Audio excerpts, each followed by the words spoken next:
Hello everyone, today we are going to learn basic FreeCAD 1.1, how to engrave or emboss text. So for example, you can go to parametric body and create new sketch. I will choose the top plane. Okay, for the base body, you can draw a rectangle, click close, and then use pad tools to convert into 3D with length 10 points in a z-axis. Click OK to apply. Now we'll go to the top view and you can change to the draft workbench. Okay, I will hide for the grid. Okay, you can click here to hide. The next, to insert text, you can use the substrings text. You can click the icon and I will click at this point.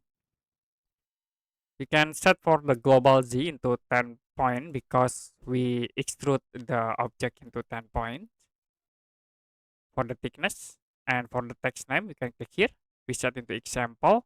Click OK to insert. So we have the text here. And to movings, you can use the move tools or you can right click in the substrings and then use the transform. So we'll move in this right axis. Click OK to apply. Now we can go back to the part design workbench and then move the substrings to the body. Okay, after it, we can use the pad tools to convert into 3D. So to be engrave and extrude the text object. Okay, if you're done, you can click OK to apply.